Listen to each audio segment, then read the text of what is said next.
Enrique, muy buenas tardes para usted. Un saludo desde Radio Andahuaylas, el programa Tupana, para usted como dirigente y representante del Partido Aprista. Muy buenas tardes, un gran saludo a toda la audiencia que te escucha en Andahuaylas. Encantado de estar con ustedes. Gracias, don Enrique, muy amable. Política en tiempos del COVID, de esta pandemia.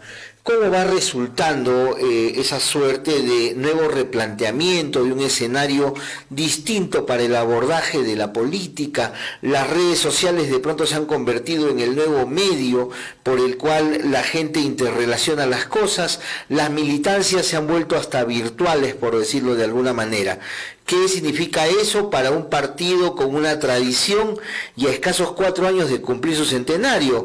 El APRA como movimiento continental fue fundado por Aya de la Torre un 7 de mayo del año 24, allá en México. Estamos a puertas quizás en 4 años más de ello. ¿Cuál es el reto para el APRA en ese sentido, en esta primera pregunta, don Enrique Valderrama? Bueno, mira, te digo, yo considero, y un grupo que estamos construyendo, una corriente intergeneracional, que hay 4 grandes retos importantes de cara al relanzamiento de la democracia social peruana, que definitivamente tiene que impactar en el relanzamiento de la democracia social a nivel continental. Y es que vemos que el esquema marxista comunista está presente en el continente, antes un poco apoyado por el Foro de Sao Paulo, pero ahora claramente articulado alrededor del Grupo de Puebla, con el respaldo a regímenes pues como Venezuela, Cuba, Nicaragua y algunos otros experimentos que solamente han producido dolor y hambre.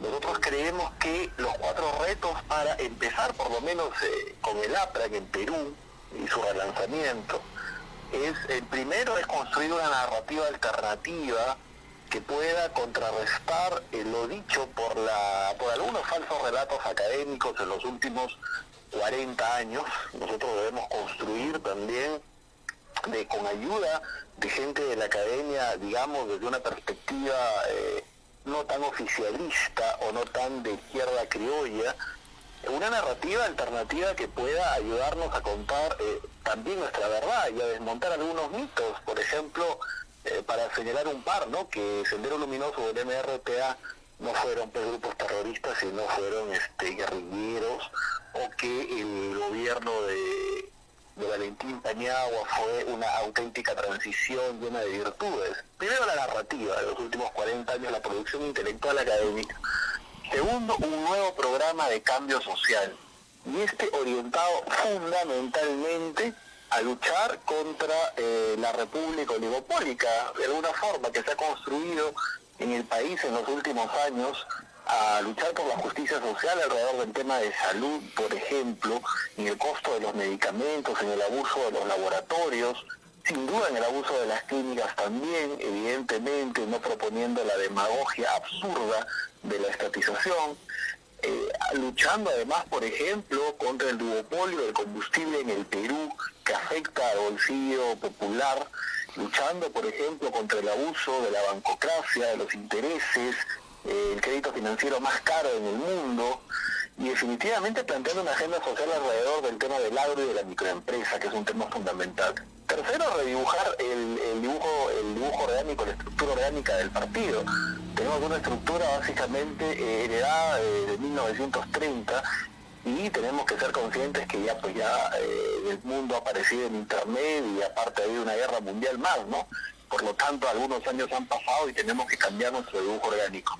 Y finalmente creemos que esto pasa también por contar con nuevos voceros en diferentes temas y a lo largo y ancho del país.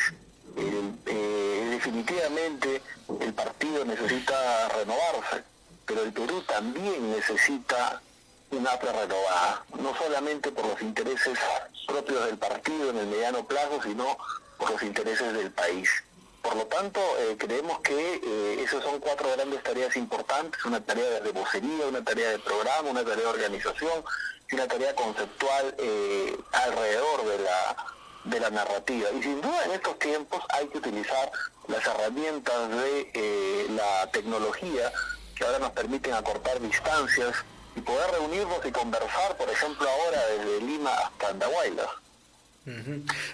Don Enrique, y en ese sentido, cuando usted dice que el APRA se tiene que renovar y cambiar, y también tiene que cambiar para el país, ¿no le ha dado el país una señal de alerta y también con algún olor de sanción al partido aprista con los resultados electorales del pasado 26 de enero? ¿No ha sido eso una suerte de castigo para una participación del APRA, particularmente visible en el Congreso, al lado del fujimorismo? Por lo menos se llegó en su momento a hablar del aprofujimorismo dentro del Congreso. ¿No invoca eso una suerte de reflexión con alguna dosis de mea culpa, de autocrítica, que le permita al ciudadano mirar que hay un APRA, como usted lo menciona, renovada, distinta, y que es capaz de voltear la página, sí, pero de hacerlo de una manera en la que el país puede esperar que la agenda que el APRA ponga sea en verdad una agenda distinta a lo que se vio, insisto, la presencia del partido aprista, particularmente en el Parlamento en los últimos años? Yo ahí distingo algunas cosas. Primero, yo creo que la llamada de atención, sin duda, ha sido hacia el partido y la posibilidad de no ver quizás con suficiente fuerza y suficiente protagonismo una nueva propuesta renovadora dentro del partido, porque las circunstancias eran de una elección también un poco atípica, primer punto. Yo hubiera sido, pero apoyé sin embargo la campaña, manifesté mi adhesión a dos candidatos en la lista de Lima, obviamente, por los cuales incluso si las circunstancias se dieran nuevamente tal y como se dieron, volvería a votar. Yo lo que creo es que el Perú notificó en realidad a la clase política, a todo el sistema político. Mira, 2.7 o 8% creo que sacó el partido respecto al primer lugar que sacó 10.3%.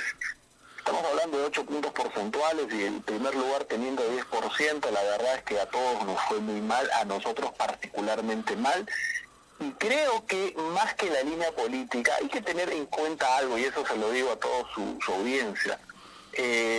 No hay que tener miedo de coincidir en democracia con el Frente Amplio, no hay que tener miedo de coincidir en democracia con el Partido Morado, no hay que tener miedo de coincidir en democracia con APP, si es que la línea política es la correcta. Yo creo que Vizcarra ha cometido inmensos errores, y lo dicen ahora incluso sus propios paisanos en Moquegua, que ayer han marchado pidiendo la vacancia. No estamos hablando de un partido político, sino estamos hablando de la ciudadanía.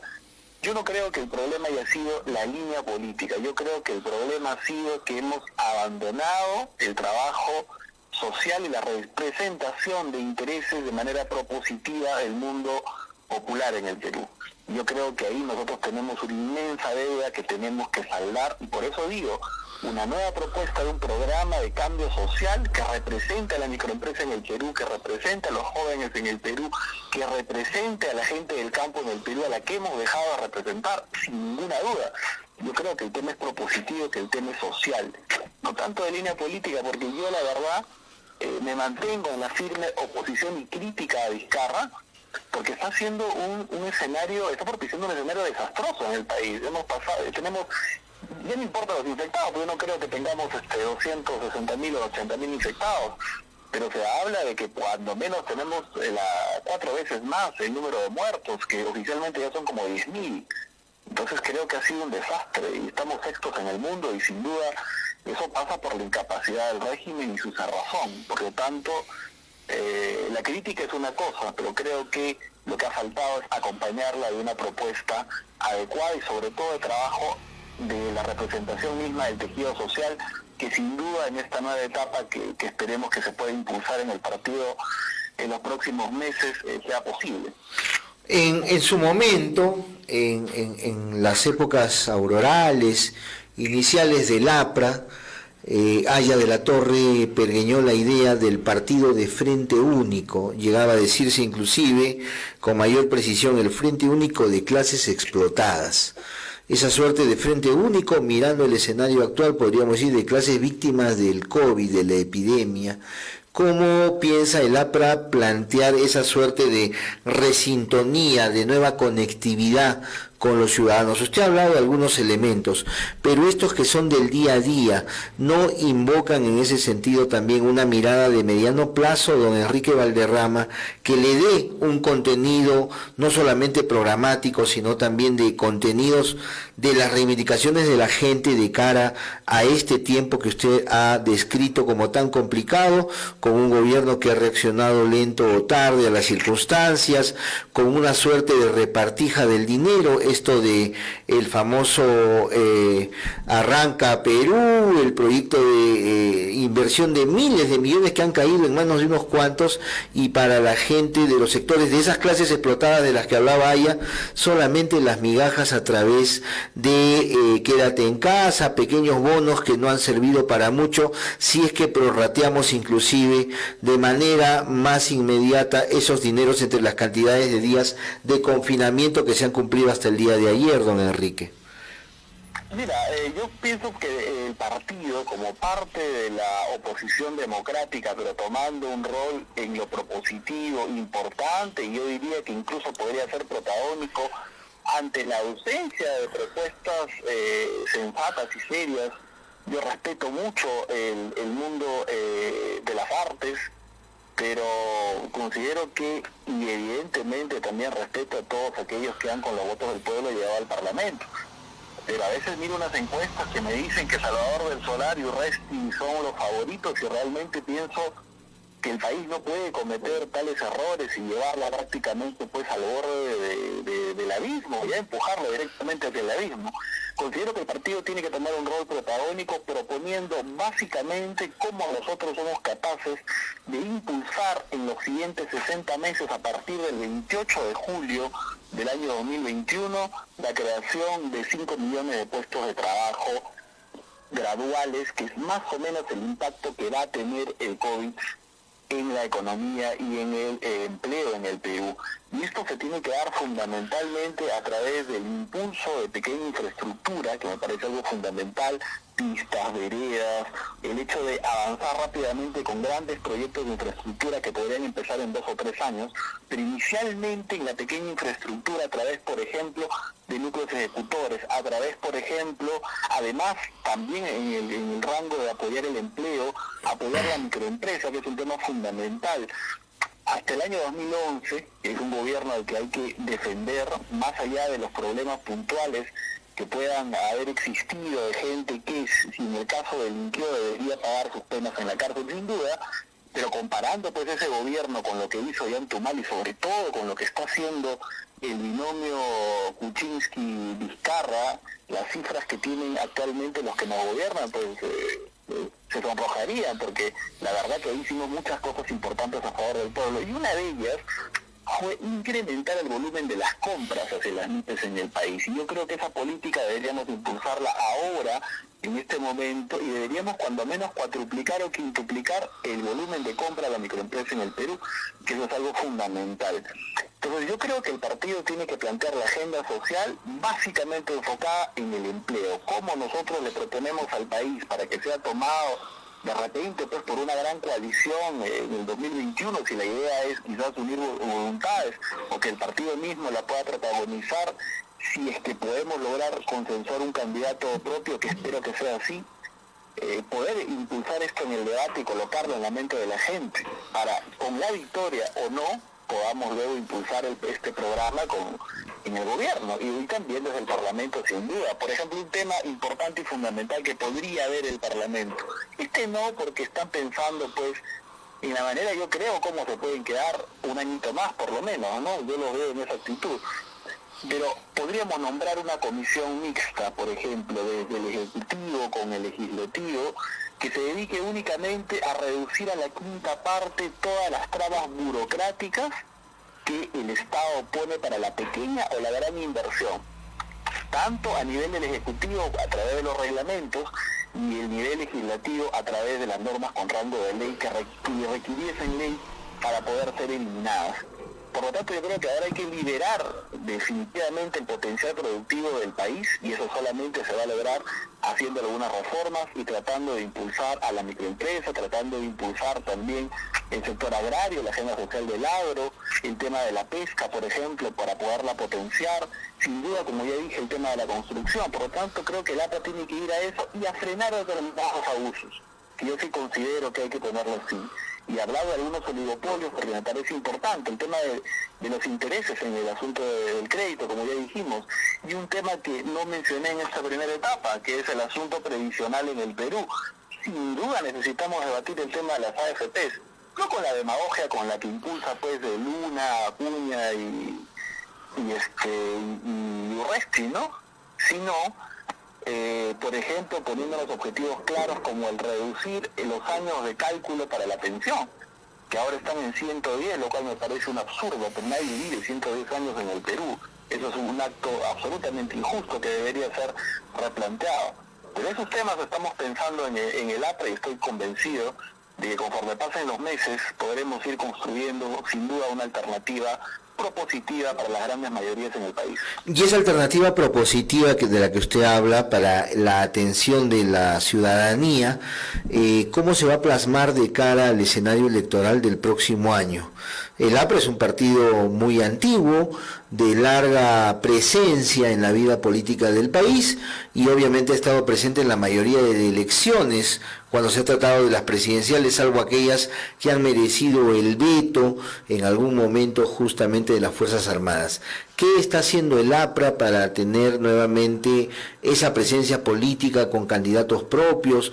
¿Cuál va a ser más o menos la dinámica? Yo sé que usted no representa la versión oficial, de hecho no hay todavía de momento, creo, un comité ejecutivo nacional del Partido Aprista reconocido o por lo menos aceptado en la plenitud de circunstancias. ¿No es eso un poco también una suerte de problema? Dos últimos congresos del APRA que de alguna manera, en vez de viabilizar la presencia política de ustedes, han significado mostrar una suerte de entrampamiento, porque mayorías y minorías dentro de la organización como que no se ponen de acuerdo o no tienen las mejores certezas del norte y el rumbo que tienen que seguir para justamente merecer esa atención ciudadana que usted mencionaba hace un momento atrás. Yo creo que el partido, si quiere tener una posibilidad interesante, importante el año 2021, tiene que guiarse básicamente por dos principios fundamentales: la unidad y la renovación. Todos podemos ponernos de acuerdo para impulsar una plataforma electoral, tanto propositiva como en nombres, que pueda ser potable para el país. Digamos, la oferta con la que competimos no es una oferta de gran calidad, lamentablemente, para todos los peruanos. Me encantaría que existiera un gran partido unificado, digamos, de la izquierda en el país, programático, coherente, que no le haga el juego más bien a los intereses de la constructocracia, pero no es así. Me encantaría que existiera un partido conservador en el Perú, estructurado ideológicamente, un partido liberal en el país con el cual discutir también. Un escenario, don Enrique, parecido, don Enrique, disculpe la interrupción. Le decía, un escenario más o menos parecido al de la democracia española, con una derecha tipo Vox de Abascal, con una izquierda entre los partidos como Convergencia y Unión, o Esquerra Republicana y el Podemos, digamos, algo así.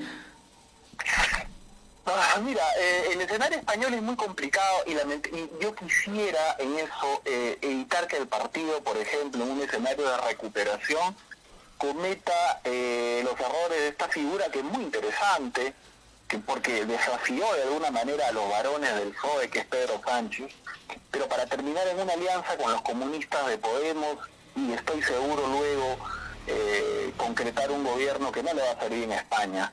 Hubiera sido quizás mejor una alianza institucional y sensata entre los partidos más antiguos de España, a tratar de ir con alguno de los dos grandes populismos, que finalmente son los que están ganando protagonismo, porque el gobierno de Sánchez va a terminar marcado por Iglesias, y el que crece a la orilla del frente es Vox, sin duda, que es una versión respetable, pero populista de alguna manera, en extremo quizás conservadora.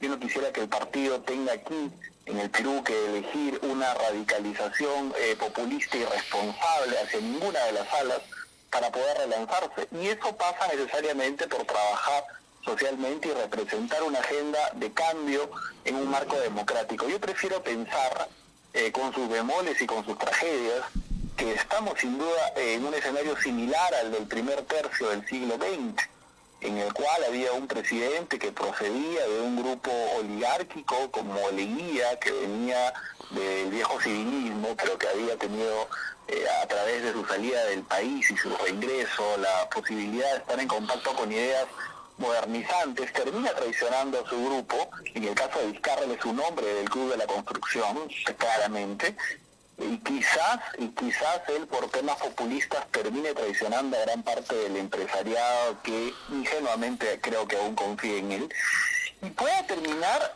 convirtiéndose en un esquema un tanto autoritario como fue Leguía, y abra la posibilidad en un mundo post-crisis, como fue el mundo de 1930, después del crack del 29, como puede ser el próximo año luego del COVID-19, justamente, puede abrirle espacio a la aparición de un populismo que se exceda del marco democrático tal y como fue Sánchez Cerro en 1930. Pero en ese momento las masas o la gente o el pueblo tomó dos caminos.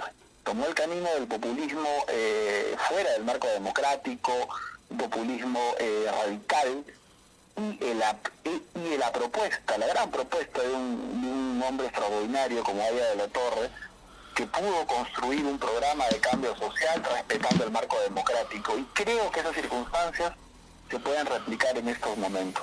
Se refiere usted al programa mínimo del APRA del año 31. ¿Cuál sería el programa mínimo del APRA para el 21? En ese sentido, perdón, le puede sonar a reiteración, pero sí sería bueno que la gente vaya escuchando algunas propuestas en materia de educación, de salud, de desarrollo productivo, de calidad de vida y de verdaderamente institucionalización para la gente de una condición de ciudadanía con justicia social de la que el APRA casi siempre ha sido reiteradamente pregonero. Mira, yo hablaría aquí de un eje fundamental que es la reactivación del empleo. Y para la reactivación del empleo nosotros necesitamos, como ya he señalado, un programa agresivo de infraestructura. Para ello planteo dos cuestiones fundamentales. La primera, en el corto plazo, los programas, la potenciación o la reedición de los programas Piso Digno, la posibilidad de triplicar o cuatruplicar, por ejemplo, los bonos que otorga Techo Propio para la construcción de vivienda social. Podemos organizar un gran programa nacional de pistas y veredas que podríamos tranquilamente asignarle 2.000 millones, por ejemplo, para este programa, para que pueda construir a lo largo y ancho del país. Hay un montón, incluso capitales de regiones, que no cuentan con pistas y veredas en sus distritos, lo cual es algo terrible viviendo ya esta etapa de la historia republicana. Una reactivación agresiva del empleo es importante y fundamental. Sin duda, otro punto básico tiene que ser el incremento de la asignación en el PDI al tema de la salud pública, y a pensar un poco en un nuevo esquema, no digo de recentralización, pero sí en un nuevo esquema en salud pública, porque claramente hemos fallado en ese punto. Yo creo importante y fundamental una revolución que pueda generar riqueza en el país alrededor de otra propuesta clave que estoy seguro que allá será bien valorada, que es ir hacia el esquema de la propiedad del subsuelo en el Perú. Creo que es un punto fundamental, es decir, que las comunidades que están asentadas sobre recursos naturales, estos recursos les pertenezcan y no sean directamente del Estado. Yo creo que eso haría que la riqueza también se democratice. Y creo que es importante, como mencioné también, la agenda social de la microempresa en el Perú, que tiene que ir por una formalización popular, no una formalización como la planteó Kuczynski, recuerdo, porque incluso participé en una reunión del Acuerdo Nacional el año 2017.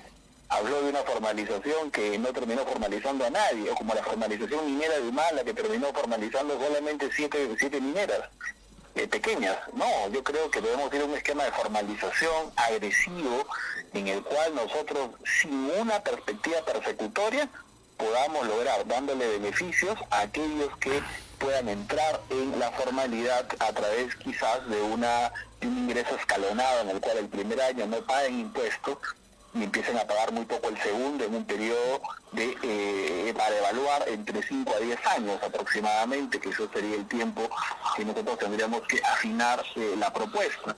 Yo considero importante estos puntos que son básicos y fundamentales. También el tema de la educación, sin duda, y eso hay que ver un poco cómo nosotros también logramos elevar el nivel educativo de la escuela pública, y creo que ese es un gran tema pendiente, y cómo nosotros logramos fiscalizar y potenciar la oferta privada también de la escuela. Creo que es algo básico que a veces se escapa del análisis, porque nosotros criticamos mucho el tema público, pero a veces hay oferta privada que ni siquiera tiene el mismo nivel, y la mayoría de padres acuden a esta oferta pensando que sus hijos van a estar mejor educados.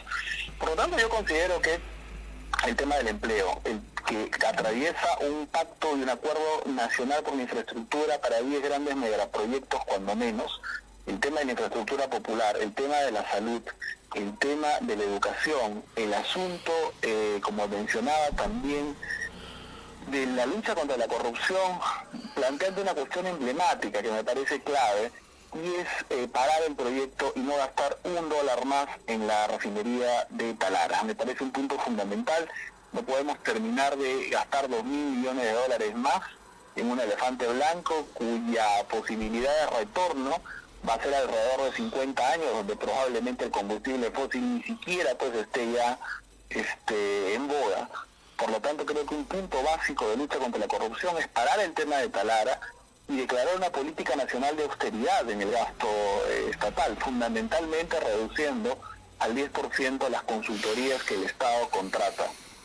Y las modificaciones de austeridad, por ejemplo, en el tema de la publicidad en medios de comunicación, haciéndolo más sensato. Yo me pregunto a veces, ¿por qué la publicidad estatal, que se supone que tiene que ser igual para todos, se concentra fundamentalmente en 2 o 3 grupos limeños? ¿Por qué, por ejemplo, no se democratiza con la prensa regional también, que es un punto fundamental? Yo no digo que cortemos a cero, pero digo que la mayor cantidad de fondos se da a la prensa grande limeña, que quizás es la que recibe más ayuda para sobrevivir, y la prensa regional queda aislada. Yo creo que hay que ahí retomar, democratizar y equilibrar eso también, todo en base evidentemente al esquema de la austeridad. Entonces yo creo que esos son algunos puntos iniciales con los cuales en el partido podemos ir empezando una discusión, ¿no? Infraestructura, salud, educación y sin duda austeridad. En el caso del tema, digamos, de la inversión pública que usted ha mencionado, que es bastante clave, tiene también esta otra arista de la noción macroeconómica. ¿Cuál es la apuesta en ese sentido del APRA? ¿En qué tipo de modelo económico es en el que vamos a discurrir en el entendimiento del partido aprista? Nosotros aquí miramos con cierta especie todavía de detalle, de curioso detenimiento, cómo se mueve la macroeconomía. La nuestra lastimosamente es una economía pequeña, cotidiana, del rendimiento de la calidad del suelo en función de las parcelas de nuestros hermanos campesinos, pero sin embargo el marco general de esa economía, ¿por dónde va a ir en el entendimiento del APRA de cara a lo que viene en esta suerte de bicentenario, además, don Enrique? Bueno, esta idea del bicentenario de alguna forma se ve atravesada por el encontrarnos frente a un caudillo que definitivamente se ha salido del marco democrático con el cierre del Parlamento. No va a ser un bicentenario feliz, y encima con una pandemia a cuestas. Yo creo que lo importante y lo fundamental ahora es intentar recuperar el paso respecto a los empleos que se van a perder, y tratar de potenciar algunos temas claves, pasando por algunos debates que me parecen importantes a dejarlos de una vez por todas. Yo considero que si el país quiere desarrollarse, necesariamente tiene que terminar de cerrar el capítulo de la pregunta que impulsa la izquierda comunista en el Perú, que instrumentaliza determinadas demandas sociales, de si la minería es o no es indispensable para el desarrollo nacional. Yo creo que la minería responsable, la que respete el medio ambiente, sin duda es básica para el desarrollo nacional. Yo creo que parte del esquema de la formalización minera hacia las medianas y pequeñas mineras, que algunas son informales, o muchísimas son informales, justamente tiene que orientarse a eso, a que sean formales para que puedan dejar también de algunas prácticas de contaminación que sin duda tienen también, que son, creo, incluso las mayoritarias, más allá de la gran minería, que sin duda en otros momentos de la historia y actualmente quizás en algunos casos han cometido excesos que hay que oficializar. Pero lo que yo creo es que definitivamente necesitamos la minería para avanzar. Imagínense que nosotros detuviésemos permanentemente las bambas. ¿Cuánto tardaríamos en el PDI? Yo creo que nosotros podemos impulsar proyectos mineros para poder recuperar algunos puntos del PDI, potenciar la agroindustria también, que es el sector que más ha crecido en perspectiva en los últimos años, ha crecido muchísimo y tiene aún un gran potencial. Me pregunto por qué no podríamos hacer lo mismo con la pesca. La pesca tiene un potencial muy grande, pero está de alguna forma atascada, no se amplifica. Quizás habría que estudiar algunos modelos cercanos en el continente de cómo el Estado también ha tratado de impulsar que su clase, digamos, empresarial pesquera dé un salto de calidad hacia esquemas mucho más avanzados.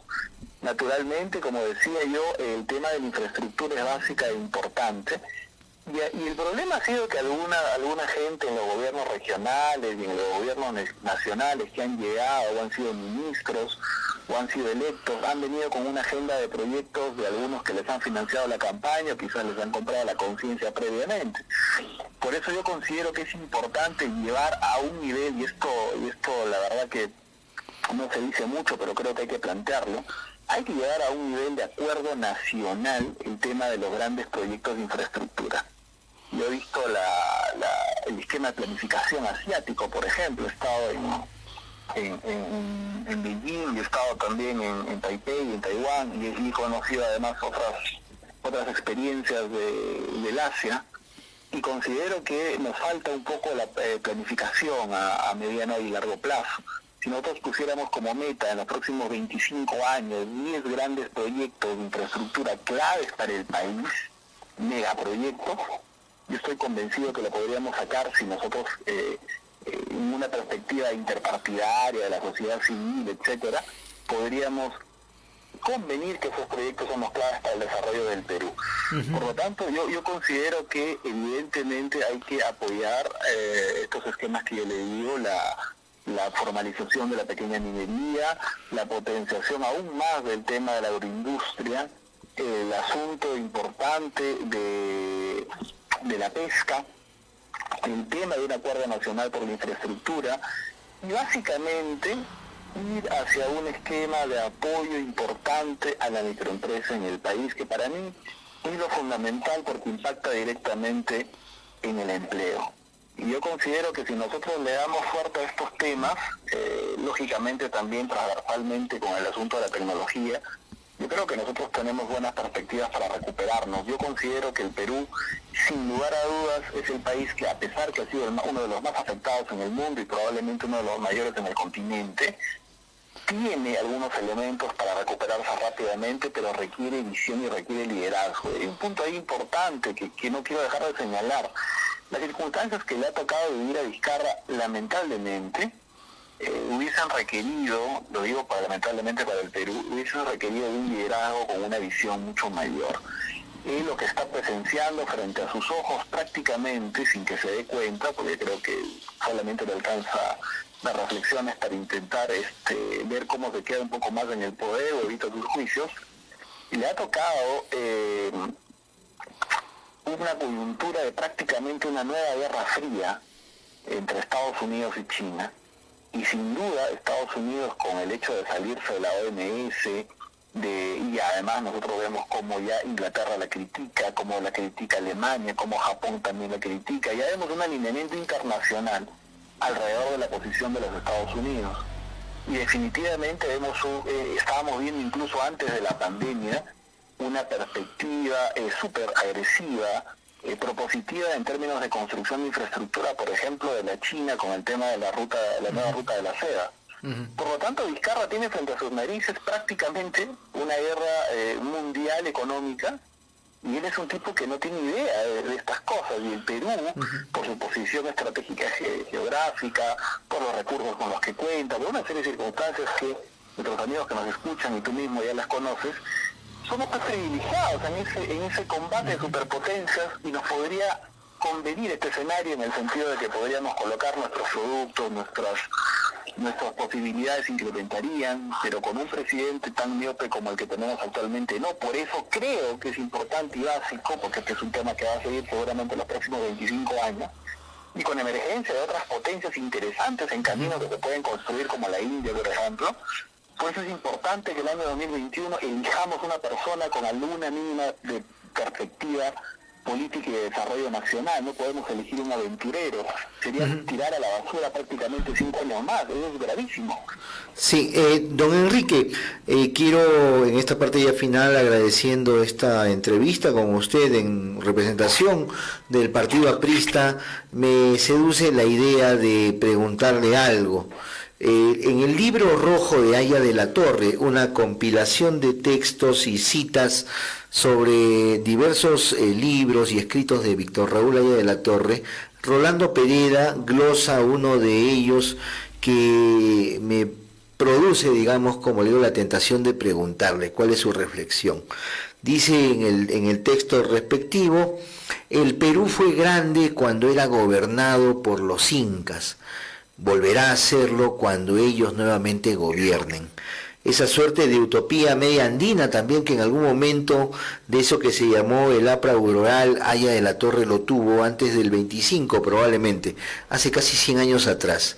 ¿Qué reflexión cree que tiene todavía algún contenido, algún sentido esta antigua reflexión casi centenaria de Aya de la Torre? En términos de la identidad nacional, sin duda, en términos de que existe sin duda, y en esto sí quiero ser claro, ¿no? Gran parte del esquema, digamos, de los privilegiados en el país, sin duda, tiene que ver con una perspectiva clasista, pero también con un toque de racismo. Y creo que todavía la democracia y la percepción, digamos, el ideal republicano no ha terminado de avanzar completamente en esos puntos. Por eso me parece importante y fundamental las reivindicaciones de una agenda social de cambio que pueda empoderar al Perú emergente, mayoritariamente gente del interior del país, gente de los conos de Lima, mayormente personas emprendedoras, que puedan también tener la posibilidad de avanzar económica y socialmente en el país, para que por fin podamos construir una república de gente auténticamente igual.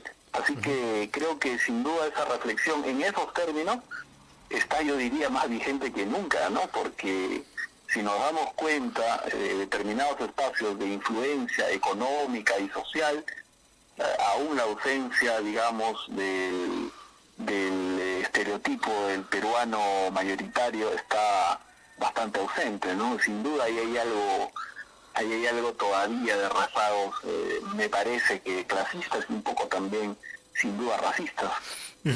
A don Enrique Valderrama, del Partido Aprista Peruano, queremos agradecerle por este tiempo de esta entrevista. Ha sido muy amable usted en estar en esta cita y comunicación con los ciudadanos, con los radioyentes de Andahuaylas. Su palabra de despedida, don Enrique Valderrama, esta tarde. Bueno, le agradezco mucho la oportunidad. Saludo a la audiencia que usted tiene en Andahuaylas. Y sin duda les exhorto a todos que podamos poner nuestro mejor esfuerzo para que el país pueda salir de esta grave situación, pero sin lugar a dudas sus posibilidades y la unidad nacional que podemos generar alrededor de la idea de una patria libre y una patria de justicia social, sin duda nos pueden impulsar a hacer una mejor sociedad. Muchas gracias. Muchas gracias. Muy buenas tardes a don Enrique Valderrama.